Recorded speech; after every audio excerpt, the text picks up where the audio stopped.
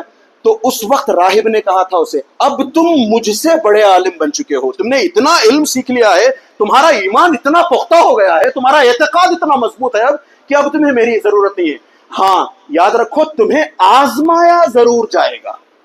جتنا زیادہ دین میں انسان دھنستا ہے، جتنا زیادہ دین پر بنے رہنے کی انسان کوشش کرتا ہے، اتنی ہی اس کی آزمائشیں ہوتی ہیں.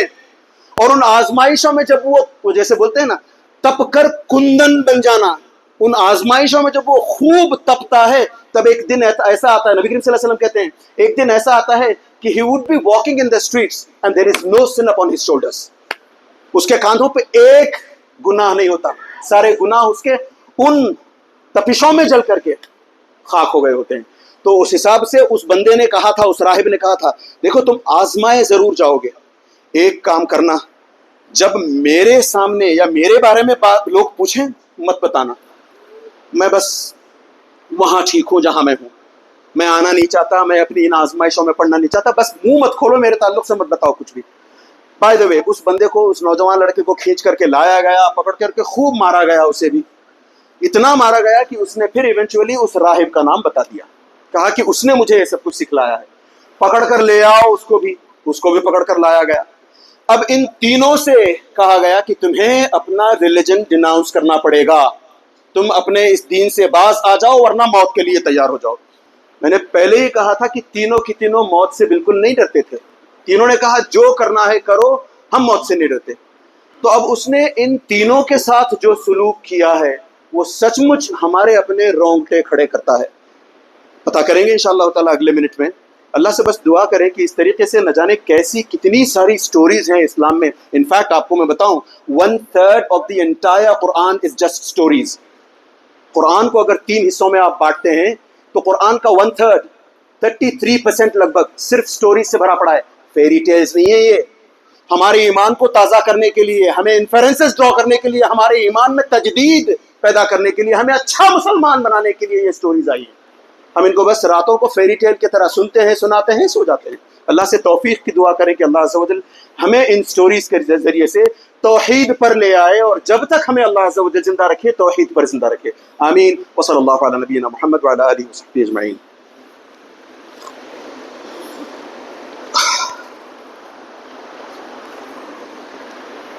الحمد للہ وحدہ والصلاة والسلام علی من لا نبی بعدہ. تینوں کو جب لایا گیا سب سے پہلے اس منسٹر سے کہا گیا کہ تمہیں اپنا دین چھوڑنا پڑے گا. اس نے کہا نہیں میں نہیں چھوڑتا. تو پھر کہا گیا کہ دیکھو تمہارا جسم یہاں سے بیچ سے چیر دیا جائے گا اگر تم. یہی وجہ ہے نبی کریم صلی اللہ علیہ وسلم پر وہ آیت نازل ہوئی ہے ام حسبتم ان تدخلوا الجنۃ ولما یأتکم مثل الذین خلوا من قبلکم. ارے ایک مرتبہ کا واقعہ بھی ہے. خباب ابن ارت رضی اللہ عنہ ایک مرتبہ ایسے بیٹھے ہوئے ہیں کعبے کے پاس. نبی کریم صلی اللہ علیہ وسلم سے جیسے ہی نبی کریم صلی اللہ علیہ وسلم کو دیکھتے ہیں کہتے ہیں Why don't you pray for us, O Prophet صلی اللہ علیہ وسلم. آپ ہمارے لیے دعا کیوں نہیں کرتے؟ ہم کتنی مشکلوں میں ہیں, کتنا ظلم ہم پر ہوا کرتا ہے. تب نبی کریم صلی اللہ علیہ وسلم کہتے ہیں جو مصیبتیں تم پر آئی ہیں نا وہ ایک فریکشن بھی نہیں ہے ان مصیبتوں کا جو تم سے پہلے قوموں پر آئی ہیں. اس بندے کو سچ مچ بیچ سے کاٹ دیا گیا but he did not have a choice. یہاں ایک پتے کی بات بتلاتا ہوں. ہم مسلمانوں کو خاص طور سے شریعت اسلامیہ نبی کریم صلی اللہ علیہ وسلم پر جو شریعت نازل ہوئی ہے اس میں اجازت ہے کہ اگر کوئی گن پوائنٹ پر ہمیں کہے کفر کرو کر سکتے ہیں ہم. قرآن خود کہتا ہے من کفر باللہ من بعد ایمانہ الا من اکرہ وقلبہ مطمئن بالایمان. دل میں اگر ایمان ہو, سامنے سے اگر کوئی جبر کر رہا ہو, زبردستی کر رہا ہو, تو اپنی جان بچانے کے لیے چاہیں, یاد رکھیں چاہیں تو ہم کفر کا کلمہ کہہ سکتے ہیں. پھر وہاں سے جائیں جا کے. بلکہ نبی کریم صلی اللہ علیہ وسلم نے کہا ایسا موقع, جس صحابی سے کہا ایسا موقع دوبارہ ہے تو پھر کہو کفر کے کلمات, no problem as long as you have heart and the heart is filled with ایمان. تو اس حساب سے, مگر یہ ان کو نہیں تھی, پرانی قوموں کو یہ سہولت نہیں تھی, یہ کنسیشن نہیں تھا, انہیں بس مرنا ہی تھا. تو اس حساب سے یا تو اگر ریناؤنس کرتے اپنے دین کو چھوڑ دیتے وہ تو غیر مسلم بن کر زندہ رہتے, اور غیر مسلم بن کر زندہ رہنا ایک سیکنڈ کے لیے ناممکن.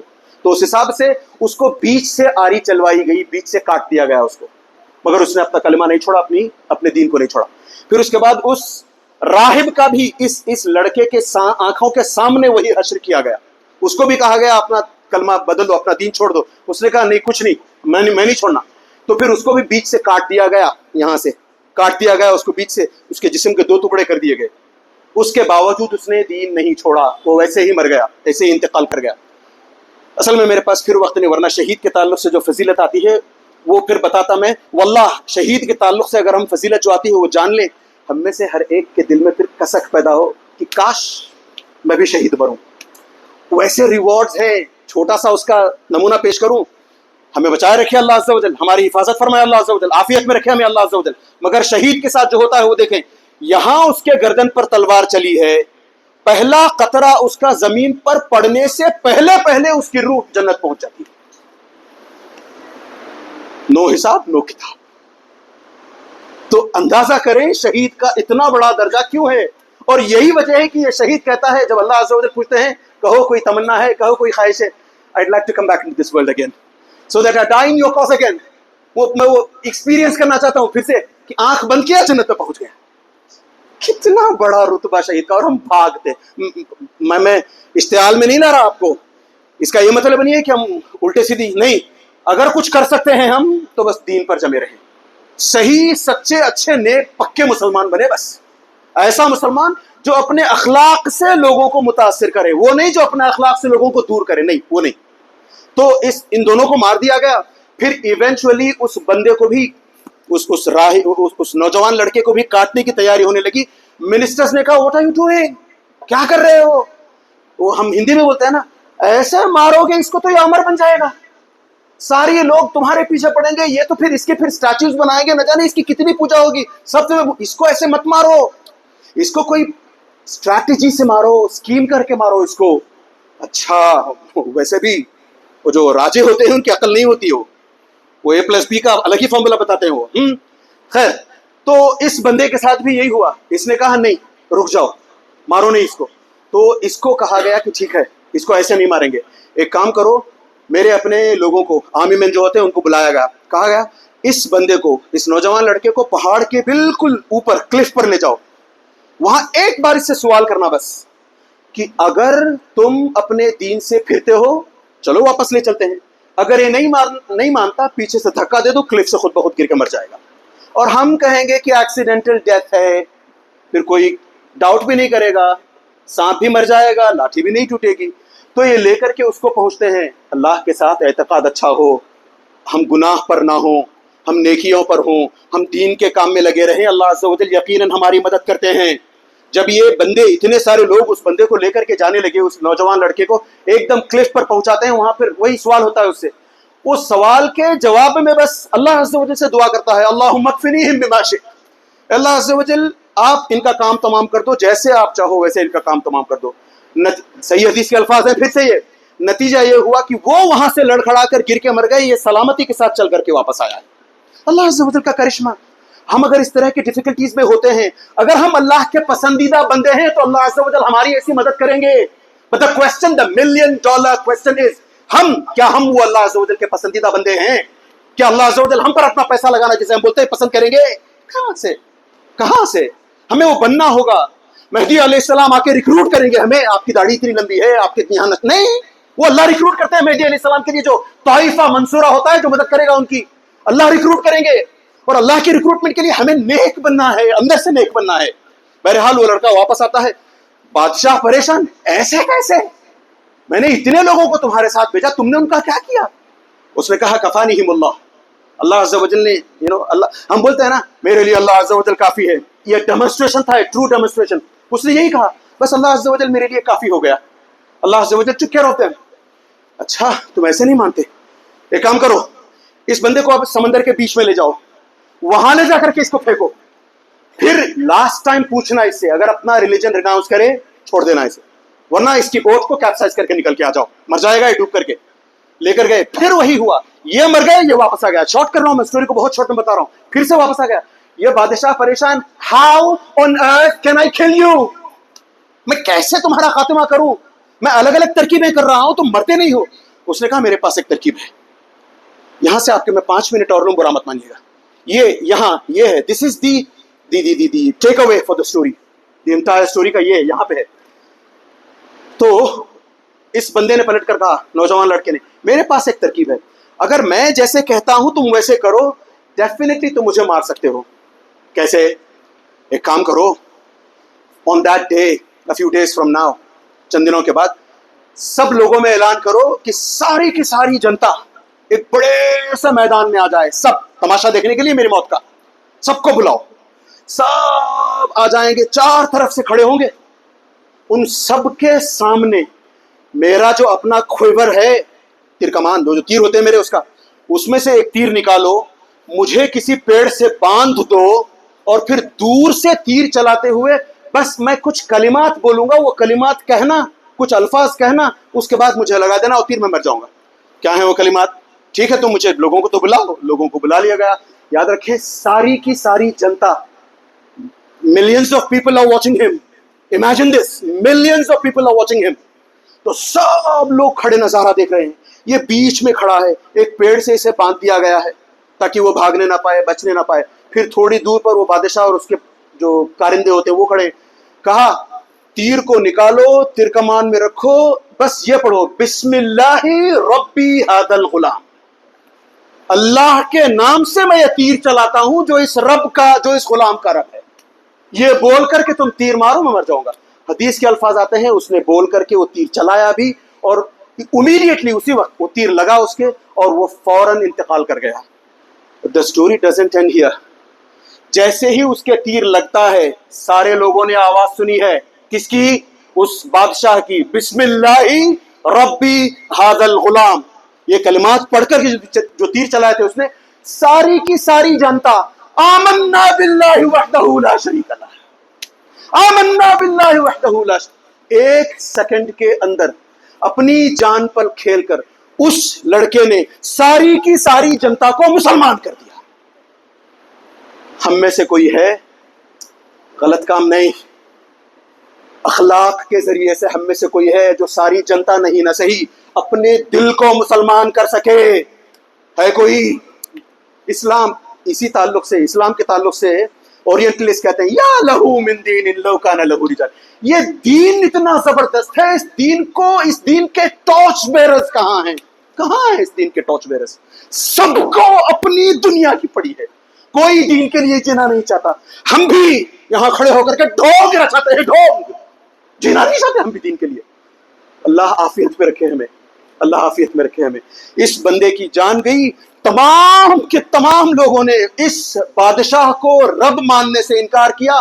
آنن فانن 1 سیکنڈ کے اندر ساری کی ساری کنگڈم مسلمان ہو گئی. اس کے مسلمان ہونے کے بعد جیسے ہی لوگوں کے ایمان کی خبر اس بادشاہ کو لگی، بادشاہ کی طرف آس پاس جو منسٹرز تھے انہوں نے آ کر کہا واٹ ڈیڈ یو ڈو مین، کیا کیا تم نے، سینس نہیں تھی تمہیں؟ وہ کلمہ پڑھ کر کے کوئی تیر چلاتا ہے کیا؟ سارے کے سارے لوگ مسلمان ہو گئے ہیں، تمہیں کوئی رب نہیں مان رہا، کیا کرو گے؟ کیسے بھاگو گے یہاں سے؟ کیسے جیو گے؟ کیسے بادشاہ بنے رہو گے؟ نو آنسرز. اس نے پھر سے دو لاسٹ منٹ انشاءاللہ، اس نے پھر سے ایک ترکیب کی. اس نے کہا ایک کام کرتے ہیں، بڑی سی ٹرنچ کھودو، خندق، اور خندق میں خوب آگ لگاؤ. والسماء ذات البروج واليوم الموعود قتل اصحاب الاخدود النار ذات الوقود. یہ جا کر کے پڑھیں، آج رونگٹے کھڑے کر دے گا. اس میں پھر اگر آپ تفسیر پڑھتے ہیں اس میں سٹوری ملے گی آپ کو.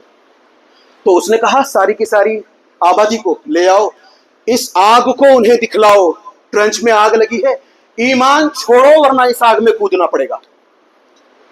سب کے سب اس ایمان کو چھوڑنے سے رہے. سب نے کہا ہمیں آگ میں جلنا منظور ہے. کیوں؟ سب کو پتا تھا جس آگ نے ابراہیم علیہ السلام کو نہیں جلایا، یہ آگ بھی اسی رب کو مانتی ہے، تو مجھے کیوں جلائے گی؟ میں تو ایمان پر ہوں. جل بھی گیا میری روح اس سے پہلے آسمان پہنچ جائے گی، جنت پہنچ جائے گی. تو تمام کے تمام لوگ ایک کے بعد ایک کر کے اس خندق میں پھینکے جانے لگے. کسی نے ایمان نہیں چھوڑا. لاسٹ پوائنٹ، اس میں ایک نوجوان عورت بھی تھی جس کے گود میں دودھ پیتا بچہ تھا. اس کا بھی موقع، اس کی بھی باری آئی، اس کو بھی ڈھکیلا جانے لگا. ایک قدم پیچھے کر لیا اس نے. میں تو چلی جاؤں، چھوٹے سے لال کا کیا، یہ دودھ پیتے بچے. مائیں، ہم ماؤں پر الزام لگاتے ہیں، ہم ماؤں کے ساتھ بدتمیزی کرتے ہیں. یہ ہوتی ہے ماں، کفر پر جانے کو تیار ہو گئی. کہا نہیں میں نہیں چاہوں گی، میں اگر مر بھی جاؤں تو میرے بچے کا کیا، میرے بچے کو کون پالے گا؟ دودھ پیتا بچہ. یہ اللہ کی کرامات میں سے ہے. یہ بھی صحیح ہے، صحیح حدیث سے ثابت ہے. یہ دودھ پیتا بچہ اس وقت بول اٹھتا ہے یا اماں اصبری انک علی الحق، اے امی جان صبر کر لیں، آگ میں کود جائیں، آپ حق پر ہیں. یہ ماں اپنے اس بچے سمیت آگ میں کود جاتی ہے. ہمیں یہ سب کرنے کی ضرورت نہیں ہے. اپنے اپنے ڈرائنگ رومز میں جائیں، اپنے ایمان کو ٹٹولنے کی کوشش کریں. اسٹارٹنگ فرام می، 2 کوڑی کا ایمان نہیں ہے ہمارا. اپنے آپ پر افسوس کریں، اپنی زندگیوں پر افسوس کریں، پھر ایک نیا لیف آف لائف لینے کی کوشش کریں، ایک نئے موڑ پر آنے کی کوشش کریں. آج ہی سے تہیہ کر لیں کہ میں پورے حق کے ساتھ جیوں گا، باطل کے ساتھ کسی قسم کا کمپرومائز نہیں کروں گا. اللہ ہمارے لیے یہ سب کرنا نہ صرف آسان بنائے، نہ صرف ممکن بنائے، بلکہ ہمیں یہ توفیق دے کہ ہم یہ سب کر سکیں اور نیک بن سکیں. یہ سب سے میری مراد وہ نہیں. آج ویسے نوجوان لڑکوں کی تلاش ہے جو اس طریقے سے دین کو ہیڈ آن لے سکیں. گورنمنٹ کو ہیڈ آن لینے کی بات نہیں کر رہا میں، دین کو دین سمجھیں، دین پر چلیں، اپنے آس پاس تبدیلی پیدا کر سکیں. اللہ سے دعا کریں کہ اللہ عز و جل ہم سے یہ کروائے، اور جب تک ہمیں اللہ عز و جل دنیا میں رکھے قرآن اور سنت کو مضبوطی کے ساتھ پکڑے رہنے کی توفیق عطا فرمائے. اور اللہ عز و جل جب ہماری اس دنیا سے آخری سانس نکل رہی ہو، ہماری زبانوں پر کلمہ توحید جاری فرمائے. ان اللہ و ملائکتہ یصلون علی النبی یا ایھا الذین آمنوا صلوا علیہ وسلموا تسلیما. اللهم صل علی محمد وعلى آل محمد كما صليت على إبراهيم وعلى آل إبراهيم إنك حميد مجيد. اللهم بارك على محمد وعلى آل محمد كما باركت على إبراهيم وعلى آل إبراهيم إنك حميد مجيد. عباد الله رحمني ورحمكم الله، إن الله يأمر بالعدل والإحسان وإيتاء ذي القربى وينهى عن الفحشاء والمنكر والبغي يعظكم لعلكم تذكرون. اذكروا الله يذكركم وادعوه يستجب لكم ولذكر الله أكبر والله يعلم ما تصنعون.